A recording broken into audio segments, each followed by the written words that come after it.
मुझे बहुत सारी रिक्वेस्ट आ रही है कि संगीता जी से बोल के विशुद्ध प्रेम का अलग से सेशन रखवाओ। हम्म। यूट्यूब पे भी पढ़ रहे होंगे। तो बिल्कुल विशुद्ध प्रेम का भी अलग से सेशन रखेंगे, बिल्कुल डेफिनेटली। पहले हम इसको वाइटल बॉडी मेडिसिन को खत्म कर लें, उसके या, बाद फिर हम धीरे धीरे स्टार्ट करेंगे वन बाय वन, या। क्योंकि विशुद्ध प्रेम अल्टीमेट है, इट और इज द टॉप मोस्ट। एक कॉम्प्लीमेंट देने के लिए मेरी फ्रेंड ने कहा है, वो बहुत अच्छा काम कर रही हैं ज्ञान भारत में। उन्होंने कहा कि संगीता जी को एक बात बोल दीजिएगा कि जब भी वो प्रेम के बारे में जब बात करना शुरू करती है ना, तो उनकी आंखों में एक अलग चमक आ जाती है। तो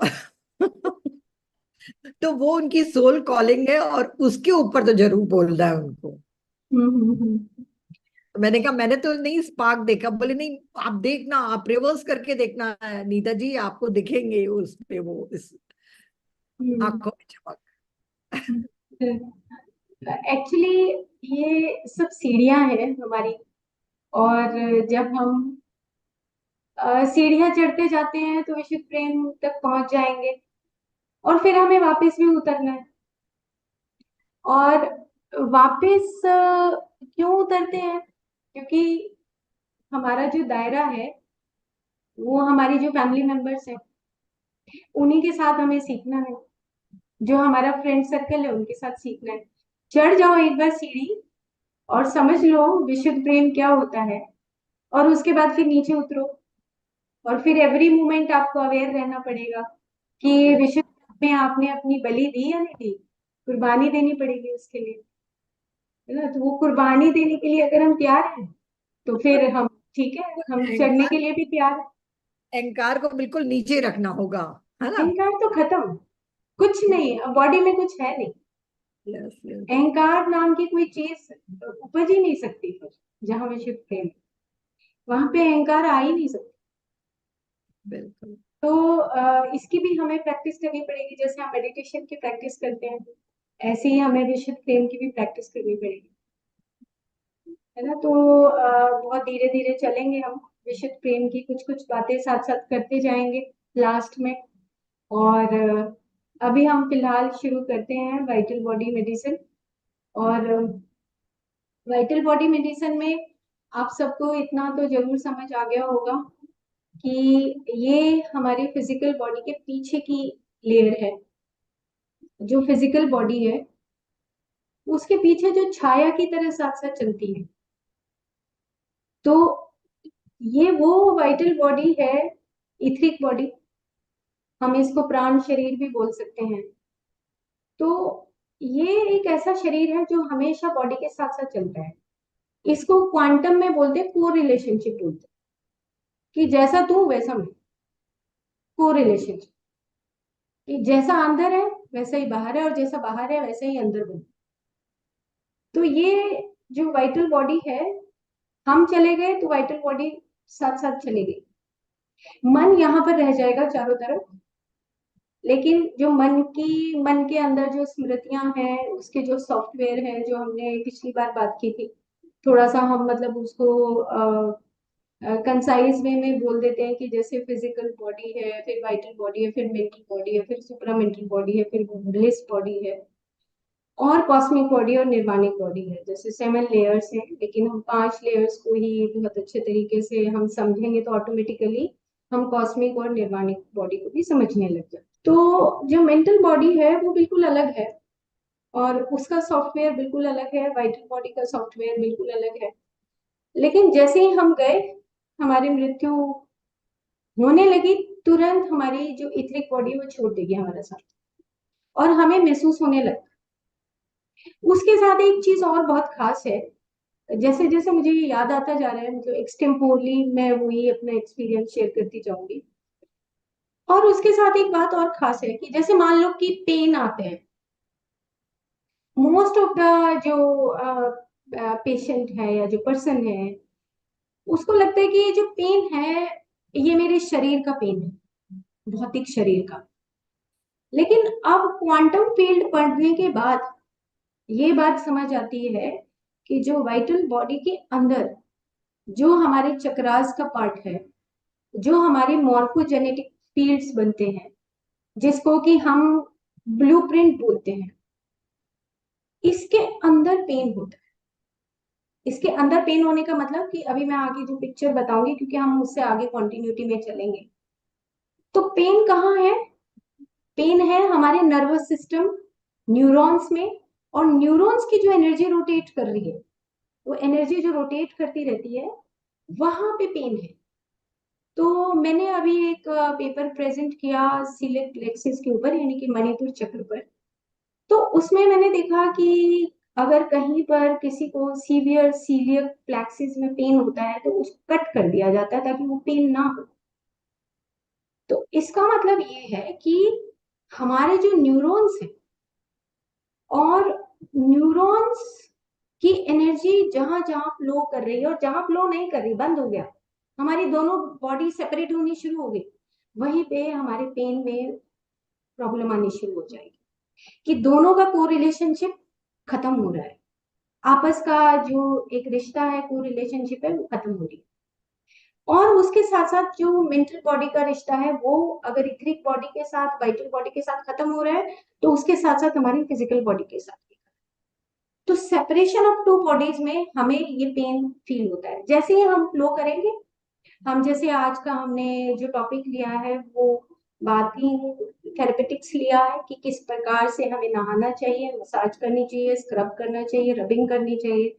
उसका टॉपिक इसलिए लिया क्योंकि हम एकदम से टफ सब्जेक्ट लेंगे तो उसको समझना थोड़ा सा मुश्किल है। तो आज हम थोड़ा प्रैक्टिकल जो हम डेली रूटीन में कर सकते हैं, इसलिए वो वाला पार्ट लिया। तो जैसे जैसे हम अपनी रबिंग को इम्प्रूव करेंगे, जैसे जैसे हम अपनी मसाज को इम्प्रूव करेंगे, ऑटोमेटिकली हमारी जो दोनों बॉडीज का रिलेशनशिप है, वो धीरे धीरे धीरे धीरे फिर से बनने लगे। और जैसे जैसे बनने लगेगा, हमारा पेन अपने आप ही दूर होता चला जाएगा। क्यों? क्योंकि वो जो फ्लो ऑफ एनर्जी है, जो फ्लो ऑफ हमारा मूवमेंट ऑफ हमारा प्राणा है, वो हमारा ठीक होता जा रहा है, और ठीक होने से ही हमारा पेन दूर हो रहा है। जैसे हमारे जोड़ों का दर्द हो रहा है, आप देखो कोहनी में कभी कभी इतना पेन होता है, हमारे शोल्डर्स में शोल्डर फ्रोजन है, सर्वाइकल का पेन है। क्यों? क्योंकि यहाँ पे हमारी अब हमें ये समझ आना शुरू हो जाएगा कि क्योंकि ये हमारा पेन फिजिकल बॉडी का नहीं है, हमारा पेन है जो फिजिकल बॉडी और वाइटल बॉडी के बीच का जो एनर्जी फ्लो है, वहां पर गड़बड़। तो अगर हम वो ठीक रखते हैं, हमारा फ्लो जो मूवमेंट है, वाता मूवमेंट है, या जो फ्लो ऑफ एनर्जी अगर हम वो ठीक रखते हैं, तो ऑटोमेटिकली हमारी दोनों बॉडीज का को रिलेशनशिप अच्छा हो जाता है। तो इसको बोलते हैं को रिलेशनशिप ऑफ द बॉडीज। लेकिन अब अगर मान लो कि हम मॉर्निंग में प्रैक्टिस करते हैं, इवनिंग में प्रैक्टिस करते हैं, लेकिन मान लो ना कर पाए, तो फिर ऐसे कौन सी ऐसे थेरेपेटिक्स हैं जिसके सहारे हम वाइटल बॉडी को ठीक करके अपनी फिजिकल बॉडी के रिप्रेजेंटेशन को ठीक कर सकते हैं। फिजिकल बॉडी की रिप्रेजेंटेशन ये है कि जैसे मैंने एक पेशेंट का पिक्चर लगाया है, जिसको ब्रेस्ट में बहुत पेन था। तो उसको कुछ एक्सरसाइजेस बताई और उसके बाद वो कैसे ठीक हुई, तो उसका एक छोटा सा पिक्चर डाला है। कहने का मतलब ये है कि आपको वाइटल बॉडी ये समझना है कि ये हमारी छाया है, और छाया क्या है? वो हमारा पीछे पीछे जो ब्लूप्रिंट है वो स्केच करती जा रही है। और वो जो स्केच करती जा रही है, चाहे वो डिफॉल्ट है और चाहे वो हमारा ऑप्टिमल बैलेंस में हो रहा है, ये डिपेंड करता है कि हमारी अंदर की जो फीलिंग्स, क्योंकि हमने पहले एपिसोड में ये बात की थी कि ये बॉडी ऑफ फीलिंग्स। जैसी हमारी फीलिंग, फियर की फीलिंग है, हमारी एक ग्रीड की फीलिंग है, या हमारी सैडनेस की फीलिंग है, हैप्पीनेस की फीलिंग है, ये सारी फीलिंग की रिकॉर्डिंग सारी हमारी वाइटल बॉडी के अंदर होती है, उस मॉर्फोजेनेटिक फील्ड में होती है। उसको लिटर्जिकल फील्ड भी बोलते हैं, ताकि आप कहीं पर भी पढ़ें तो आपको ये पता लगे कि ये वाइटल बॉडी है, ये लिटर्जिक फील्ड वाली बॉडी है, ये ब्लूप्रिंट वाली बॉडी है। ये सारी बॉडीज, इसको हम एक ही बॉडी के साथ ही पैरेलली खड़ा कर देते कि vital body, etheric body, liturgical field body, या मॉर्फोजेनेटिक फील्ड बॉडी, या ब्लूप्रिंट। इतना आराम से समझिए इसको, क्योंकि आपको डेली इसका प्रैक्टिस आप रूटीन में ही करते हैं, कि आपको ऑटोमेटिकली समझ आने लग जाएगी। आप अपने आप ही 5 मिनट एनालाइज करें कि मेरी किस तरह की फीलिंग चल रही है। वो जैसे ही आपको फीलिंग नोटिस होना शुरू होगा, आपको अपने आप ही आपको ब्रीथिंग पैटर्न समझ आने लगेगा, और ब्रीदिंग पैटर्न और फीलिंग्स आपको समझ आने लगेगी, तो ऑटोमेटिकली आपको ये पता लग जाएगा कि मैं सेकंड बॉडी में, मेरा वाइटल जो बॉडी है, मेरा जो सेकंड बॉडी है, उसका मेरे को मैं ब्लूप्रिंट ड्रॉ कर रही हूँ। तो ये हमें पता लगना शुरू हो जाएगा धीरे धीरे, जैसे जैसे हम प्रैक्टिस करेंगे।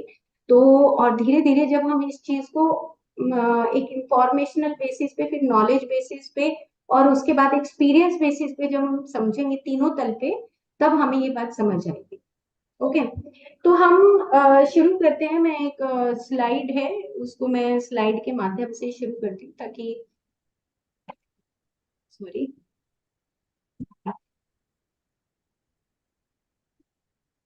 शेयर स्क्रीन कर देती हूँ।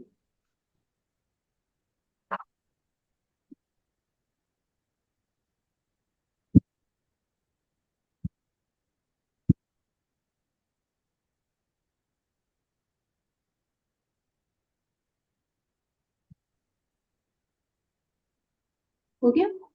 ठीक है, ये थोड़ा थोड़ा मैंने अपनी पेंटिंग स्केचेस लगाए हैं कि जैसे आप बॉडी को 5 बॉडीज हैं, तो मैं थोड़ा स्केच बनाती हूँ जब अ, आराम से एंजॉय करती हूँ।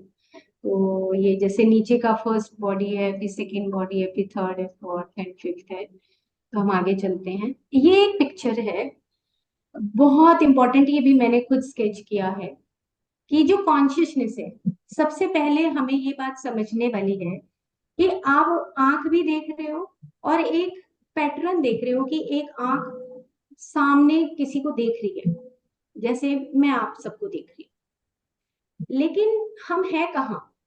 हम उसी चेतना के सागर में ही हैं।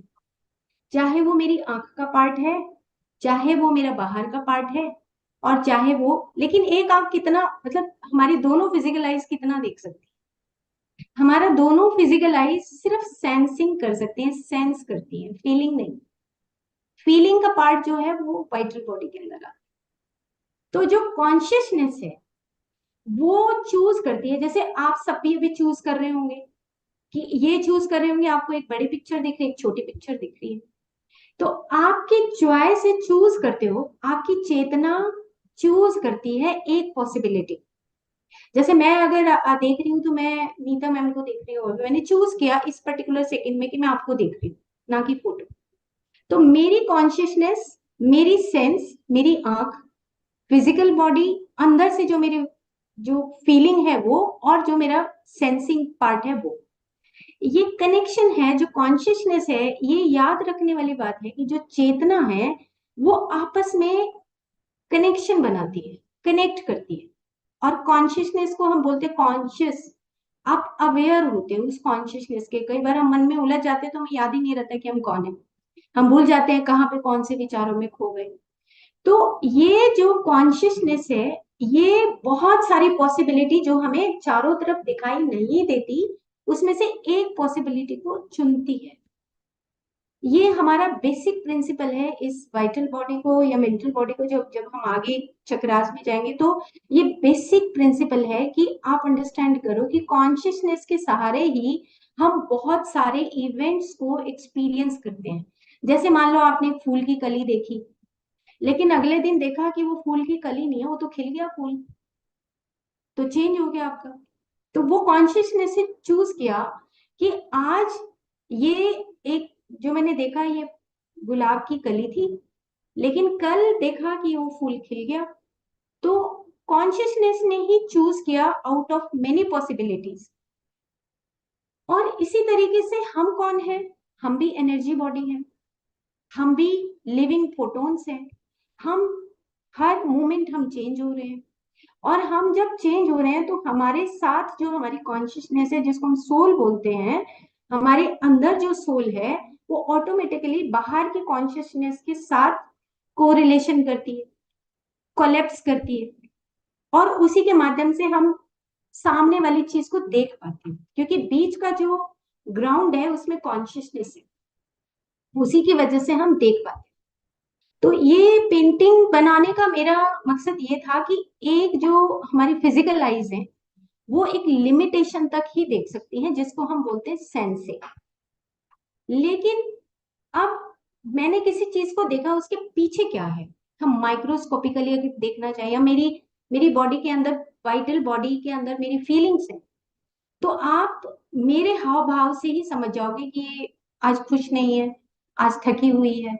आपको अंदर से ऑटोमेटिकली आपको एक इंफॉर्मेशन आएगी, जो कि सेंसिंग की नहीं है, वो फीलिंग की है। वो हमारी सेकंड बॉडी की जो फीलिंग है, वो सामने वाले को भी हम पढ़ के बता सकते हैं कि वो खुश है, नहीं खुश है, उसकी फीलिंग कैसे है। जैसे हम पेशेंट्स को ऐसे ही देखते हैं कि हम सिर्फ उसकी फिजिकल बॉडी को नहीं देखते, हम उसके पीछे वाइटल बॉडी को देखते हैं। तो जब वाइटल बॉडी को देखते हैं, तो उसके साथ हम कॉन्शियसनेस को को रिलेशनशिप करते हैं कि कॉन्शियसनेस कोलैप्स कहाँ कर रही है। कोलैप्स करने का मतलब ये उदासी में कोलैप्स कर रही है, ये खुशी में कोलैप्स कर रही है, कहाँ पे ये चेतना बार बार बार बार वो कोलैप्स करने से उसके चेहरे के हाव भाव कैसे हो गए हैं, जिसको हम जेस्चर्स बोलते हैं। जैसे होता है कि किसी किसी की यहाँ पे माथे पे रेखा होती है, किसी किसी की यहाँ पे रेखा होती है, किसी किसी के यहाँ आईज के पास आ जाती है। तो ये जो सारे जेस्चर्स हैं, और रेखा आने का मतलब क्या हुआ कि यहाँ पे अगर हमारे कुछ भी, कोई भी किसी भी पर्टिकुलर टाइप की रेखा आ रही है, या हमारी लाइंस आ रही है, तो इसका मतलब है कि वहां पर वो कंडीशनिंग है, दैट पर्टिकुलर, वो इस तरह का काम करती है कि उस चीज में तो उसकी कंडीशनिंग हो चुकी है। आज मैंने वो पिक्चर नहीं लगाई, लेकिन नेक्स्ट टाइम में वो लगाऊंगी पिक्चर। तो हमें क्या बात समझनी है कि जो चेतना है, चेतना के बगैर कुछ नहीं हो सकता, ये बात समझनी है। और आंख हमारी बियॉन्ड फिजिकल नहीं देख सकती। तो हमारी कौन सी, जैसे बहुत बार जब हम स्पिरिचुअलिटी में, हम पीएसएस में जाते थे, तो ये कहते थे कि भाई तुम्हारी एक भौतिक आंख है, एक मन की आंख, एक तीसरी आंख और एक चौथी आंख। तीसरी आंख तुम्हारी कौन सी है? ज्ञान चक्षु। चौथी आंख है, तीसरी आंख, जो आपको उस ब्रह्मांड को दिखाती है। महर्षि का मतलब कि जो फिजिकल चीजों को देख सके आंख बंद करके। ब्रह्म ऋषि का मतलब जो physical and as well as beyond physical देख सके, वो ब्रह्म ऋषि।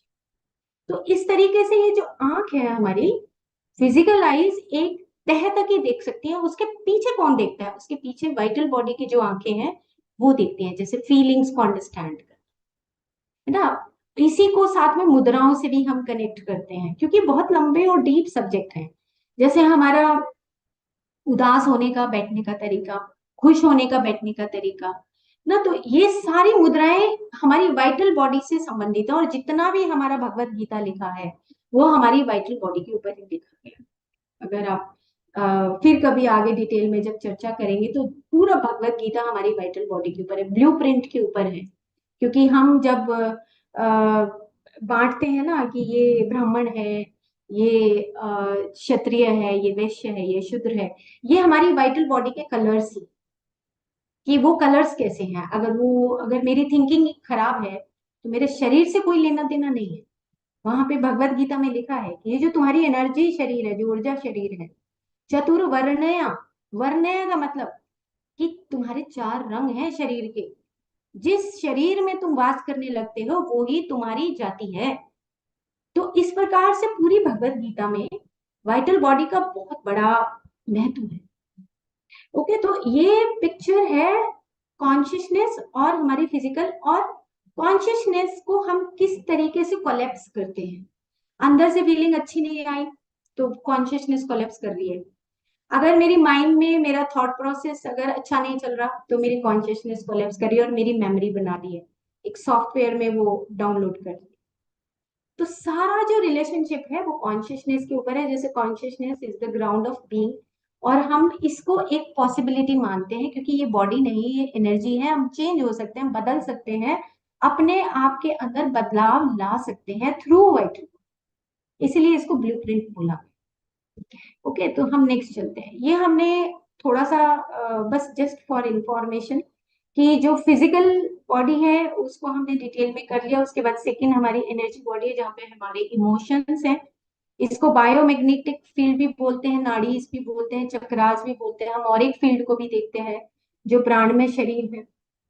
मेंटल जो बॉडी है, वो जो मनोमय शरीर है, उसमें हमारे थॉट्स रहते हैं और मीनिंग्स होते हैं। क्वांटम हीलिंग में बताया गया कि meanings, what type of the meanings you take out from the thoughts. विचार तो आ गया, इट्स ओके, बट आपने सामने वाले से बात की और किस तरह का मीनिंग आप बना रहे हैं, ये आपकी एक्सपीरियंसेस के ऊपर डिपेंड करता है। जैसे कि मैंने जब तक क्वांटम फील्ड में नहीं आई थी, मुझे क्वांटम शब्द समझ नहीं आता था, तो मीनिंग्स क्या निकालती, मैं यही मीनिंग निकालती थी, अरे क्वांटम तो इतना मुश्किल है, समझ नहीं आएगा, क्योंकि मैं मीनिंग निकाल रही थी। लेकिन अब मेरा मीनिंग चेंज हो गया, क्योंकि मुझे अब क्वांटम हीलिंग समझ आने लगी। इसी तरीके से विज्ञान में कुछ सुप्रामेंटल बॉडी है, जो आर्कीटाइप्स की बॉडी है, इंट्यूशंस जो आती हैं, या हमारा इंटेलेक्ट है। आर्कीटाइप्स का मतलब होता है कि आप एक लाइफ में, इस लाइफ में, इस प्रेजेंट लाइफ में क्या करने के लिए आए हैं, आपका पर्पस ऑफ लाइफ क्या है। सपोज कि मैं डॉक्टर बनी, और डॉक्टर बन के दूसरों को ये जो नॉलेज है आयुर्वेदा की, योग की, नेचुरोपैथी की, जो क्वांटम की जो नॉलेज है, ये मुझे डिस्ट्रीब्यूट करनी है, तो मेरा जो आर्कीटाइप है वो है सर्विस, सर्विस टू अदर्स, मेरा आर्कीटाइप है। और ये जो विज्ञान में कोश है, इसी को हम कॉजल बॉडी भी बोलते हैं, कि मेरा पर्पस क्या है इस धरती पर जन्म लेने का। उसके बाद आनंद में कोश है, ये हमेशा हायर कॉन्शियसनेस से सोल एंड स्पिरिट आपस में कनेक्टेड होते हैं, आसान भाषा में समझने के लिए। चलो हम नेक्स्ट चलते हैं। तो अब हमें ये बात समझनी है कि जो डिजीजेज हैं, या डिसऑर्डर्स हैं, या डिस्टरबेंसेस हैं, उसका मतलब क्या है। जो डिस्टरबेंसेस है, मान लो डॉक्टर रॉबर्ट सोबोदा एक लाइन बोलते हैं, उनकी जो बुक है उसमें एक लाइन आती है, बहुत पहले पेज पे ही एक लाइन आती है डॉक्टर रॉबर्ट सोबोदा की, कि if you have any block, block मतलब then you are suffering from a disorder. यानी कि मान लो मैं किसी के बारे में एक ब्लॉक क्रिएट करती हूँ कि भाई मुझे तो वो पर्सन ही अच्छा नहीं लगता, ऐसा मैंने एक क्रिएट कर लिया, एक बैरियर क्रिएट कर लिया, और मैंने वो बैरियर क्रिएट करने के बाद मैं, मेरे दिमाग में एक ब्लॉक क्रिएट हो गया कि नहीं नहीं वो तो अच्छा नहीं है। तो डॉक्टर रॉबर्ट सोबोधा सीधा डायरेक्टली कहते हैं, you are suffering from a disease, you are suffering from a disorder. Doctor Robert Svoboda बोलते हैं।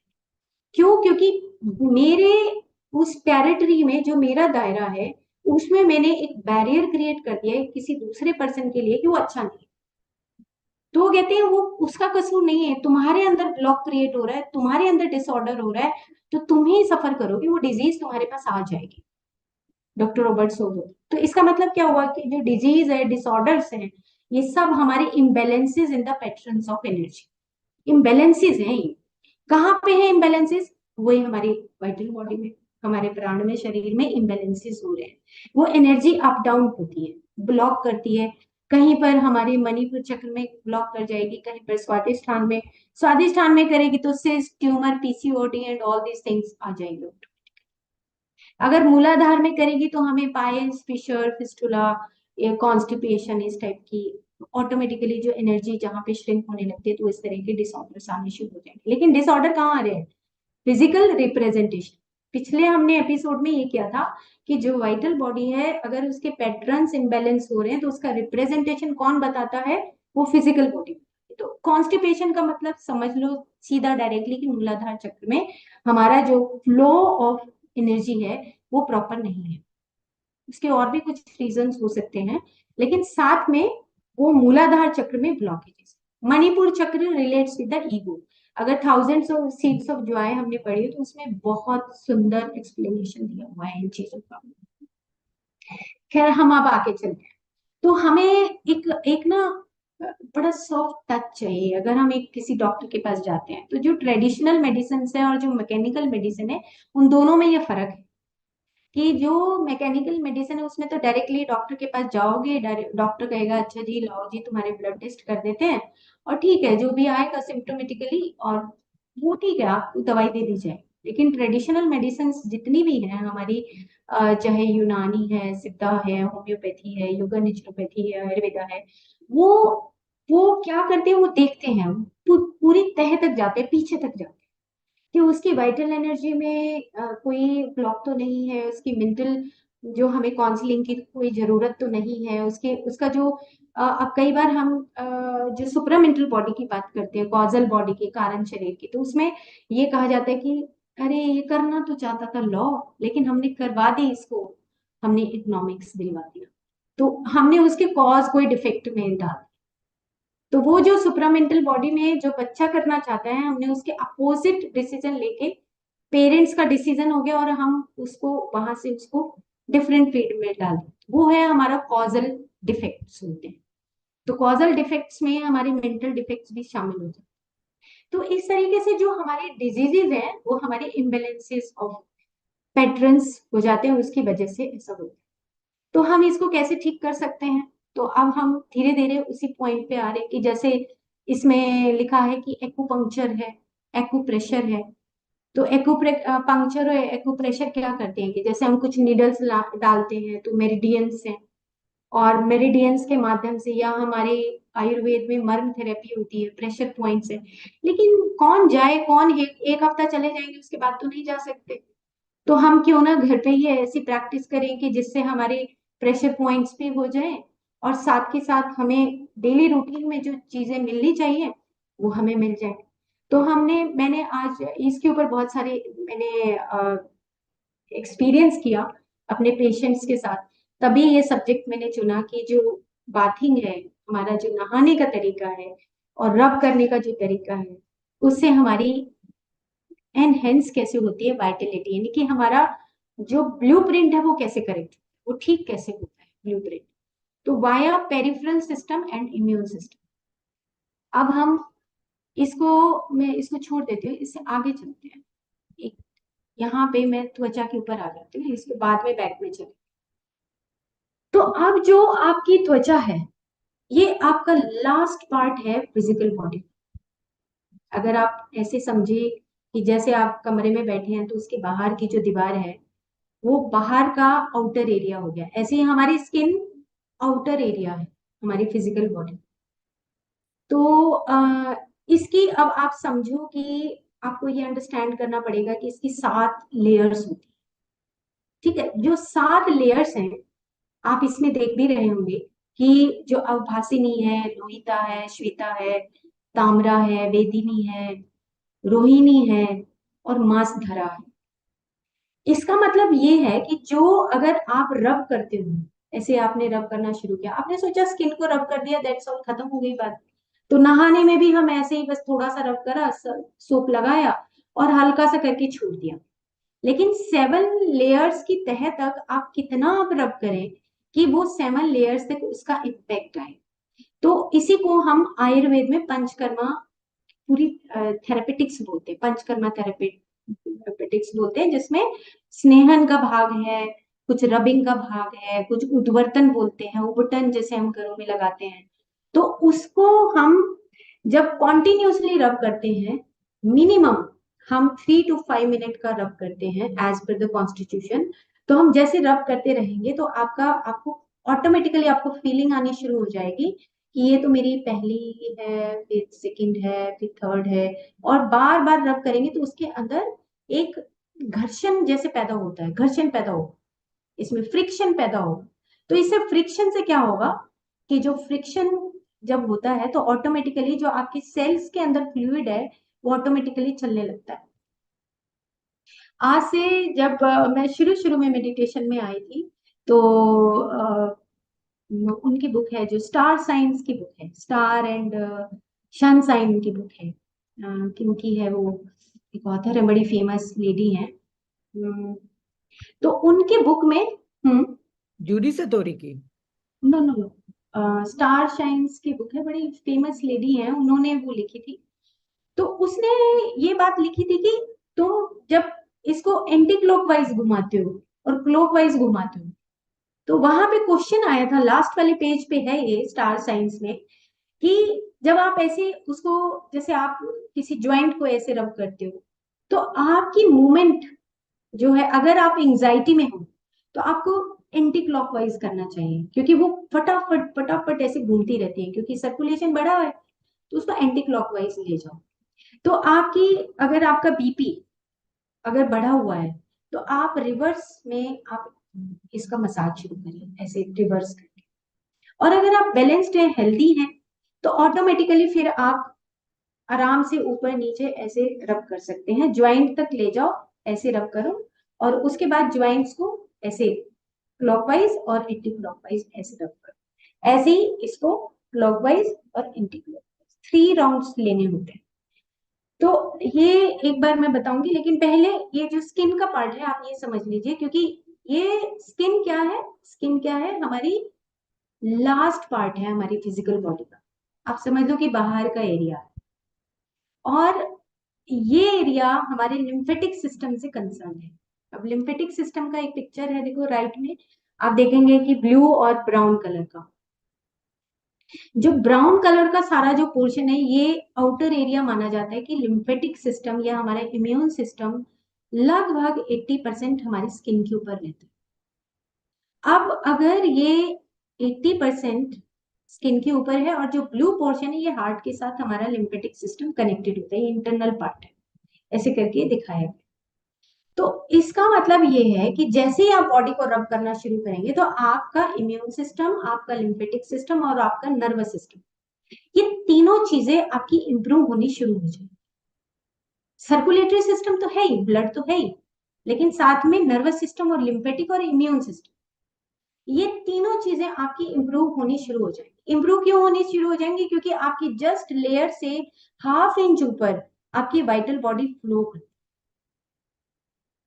पिछली एपिसोड में बताया था कि आपकी जो वाइटल बॉडी है वो ½ इंच ऊपर आपकी पूरी बॉडी छाया की तरह आपके साथ रहती है, और उससे ½ इंच ऊपर हमारी मेंटल बॉडी है, उसका भी एरिया काफी बड़ा है। तो अब ये बात हमें ध्यान रखनी है कि जब हम इसको अपने हाथ को टच करेंगे स्किन के साथ, तो जैसे ही आप टच करोगे तो समझ लो कि आप अपनी वाइटल बॉडी के फ्लो को भी साथ में, उसको फ्लो को भी साथ में सर्कुलेट कर रहे हो। इतना इंपॉर्टेंट है बाथिंग।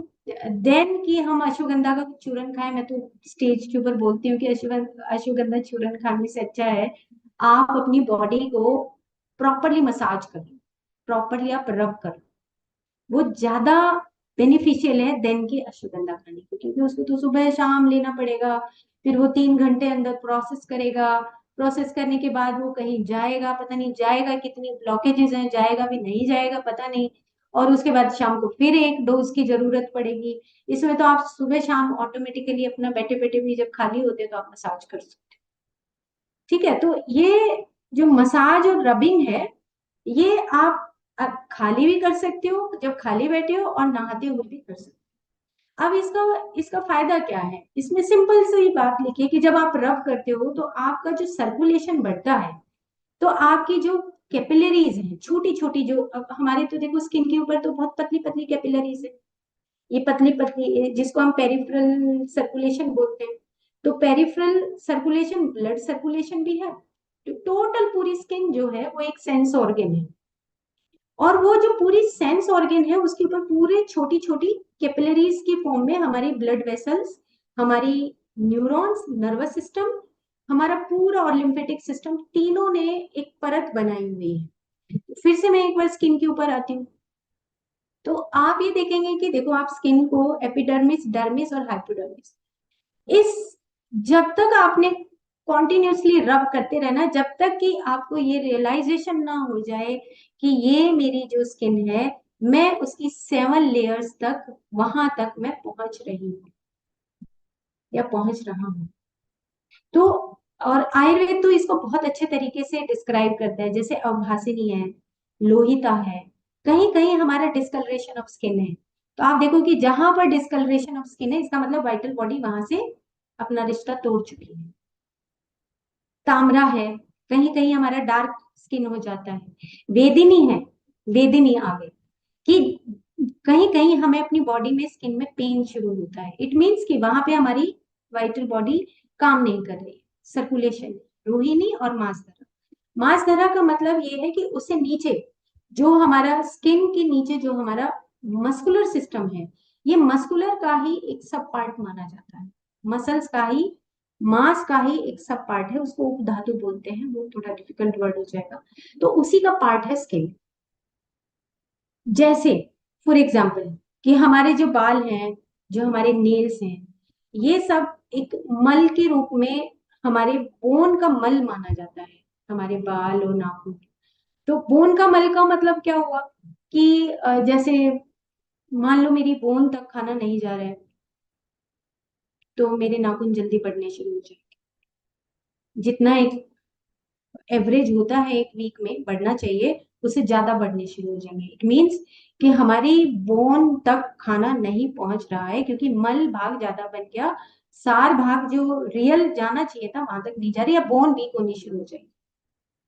सेम इसी तरीके से मान लो बाल टूटने शुरू हो गए, बाल गिरने शुरू हो गए, बाल उड़ने शुरू हो गए, बाल का पैच बनने लगा, तो ऑटोमेटिकली हमें ये समझना पड़ेगा कि कहीं पर इम्बेलेंस हो रहा है, हमारी बोन तक हमारा फूड थ्रू ब्लड नहीं पहुंच रहा।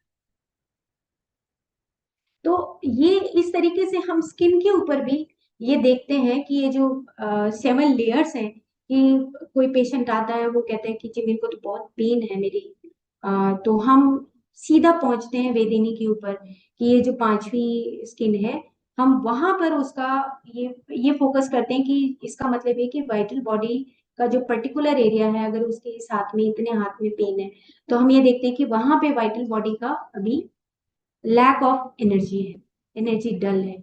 तो इस तरीके से हम पहचानते हैं। तो अब बाद में आएंगे नहाने पर, उससे पहले हम कुछ पार्ट सीख लेते हैं कि नहाएंगे कैसे। तो उसके लिए कुछ चीजें हम देख लेते हैं कि मसाज को हम अभ्यंग बोलते हैं, और वो 2 टाइप का होता है, जिसमें कि एक उद्वर्तन जो बोलते हैं, हम उबटन लेते हैं, तो उसमें एक होता है उत्सादन और एक होता है उद्घर्षण। तो जैसे जो पतले लोग हैं, जैसे नीता मैम आपकी वातिक प्रकृति है, तो आपको उत्सादन यानी कि कुछ ऑयल मिला के आपको स्क्रब बनाना चाहिए। और जैसे मेरी कफ प्रकृति है, थोड़ी सी मैं मोटी हूँ, तो मेरे को उद्घर्षण यानी कि ड्राई पाउडर लगाना चाहिए, ड्राई पाउडर लेके स्क्रब करना चाहिए। तो ये 2 टाइप का उद्वर्तन बताया गया है, कि जो व्यक्ति पतले हैं, जो व्यक्ति चंचल हैं, जो व्यक्ति वाता है, तो उन व्यक्तियों को जो वात दोष है, जो बहुत फटाफट काम करते हैं, एक्टिव रहते हैं, तो उनको साथ में ऑयल मिक्स करके तब उनको उद्वर्तन बनाना चाहिए। और उद्घर्षण का मतलब हो गया कि जो ड्राई पाउडर से ही उनको स्नान करना चाहिए। तो जैसे अब इसमें मैंने ये श्लोक था, उसके कुछ पॉइंट्स मैंने उठा लिए, जैसे कफ हरम, वात हरम, स्थिरीकरणम। स्थिरीकरणम का मतलब कि अब आप देखो कि अब वाइटल बॉडी की काम बात आई है, कि स्थिरीकरण का मतलब क्या होता है, कि ऑटोमेटिकली आपका बैलेंस हो जाएगा। जैसे ही आप नहाएंगे, नहाते हुए जब आप पानी डालेंगे और अपनी बॉडी को रब करना शुरू करेंगे, तो जो फ्लो ऑफ एनर्जी है वो ऑटोमेटिकली हेड से लेके और टो तक ऑटोमेटिकली फ्लो करने लगेगी। क्यों? क्योंकि peripheral circulation of blood, peripheral circulation of lymphatic, peripheral circulation of nervous system, ये सारे फ्लो करते हैं। और फ्लो करते करते ऑटोमेटिकली जो हमारा सर्कुलेशन है, जैसे जैसे हमारा सर्कुलेशन तेज होगा, एनर्जी फ्लो करेगी, ऑटोमेटिकली वहां की ब्लॉकेजेस अपने आप निकल जाती है।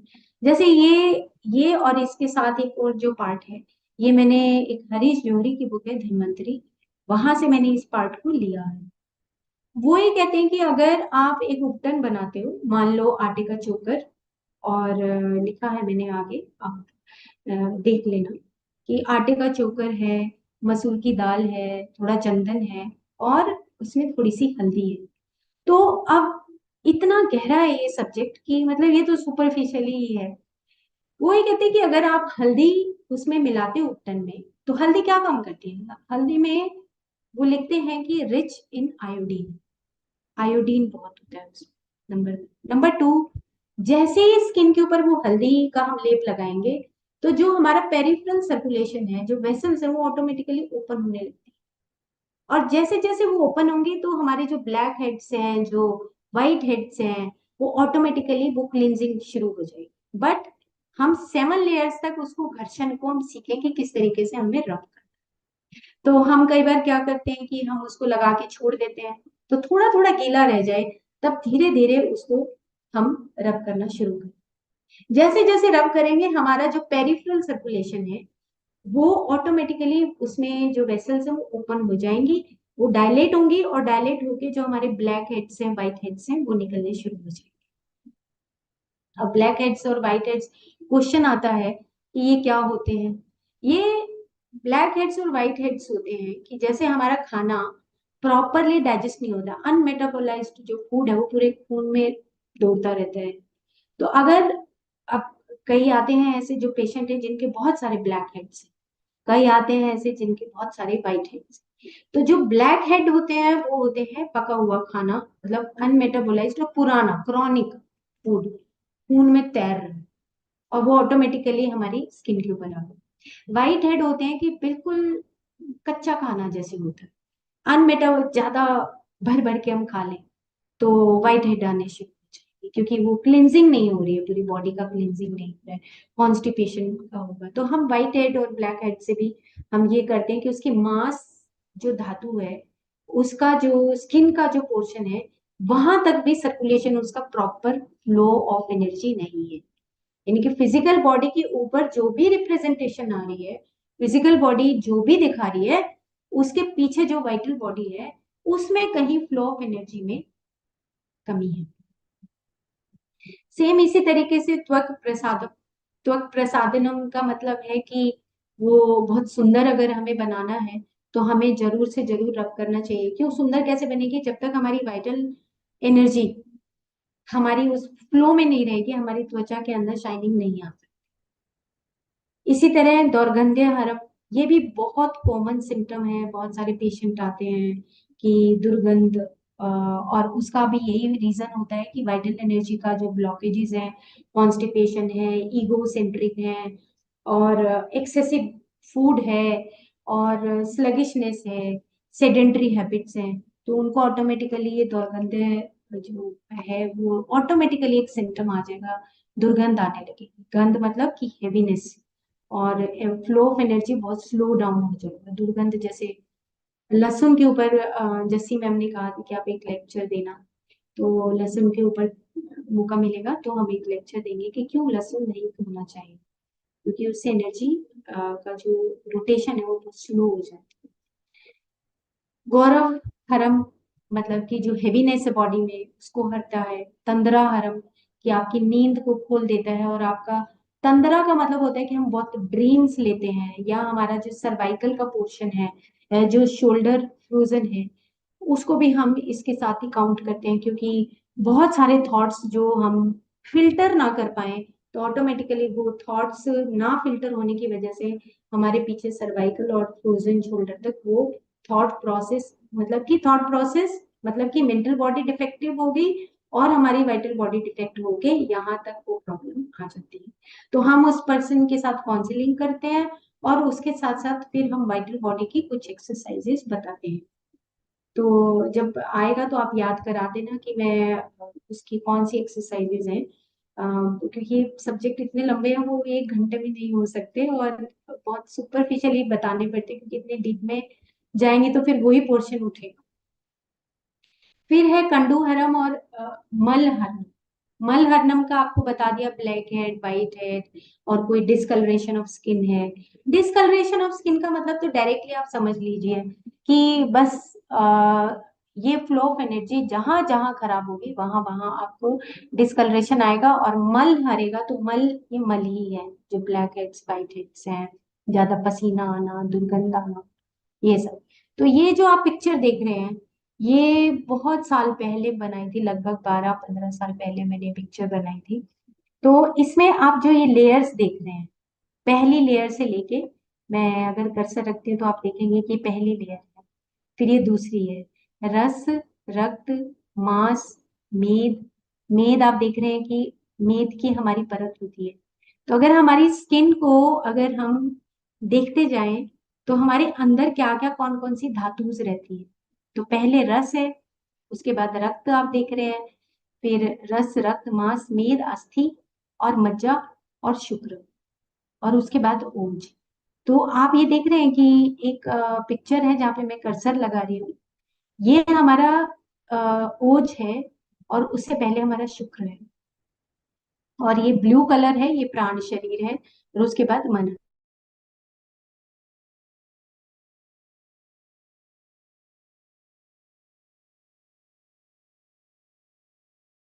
बोल के, और बड़ा ढीला सा काम करके।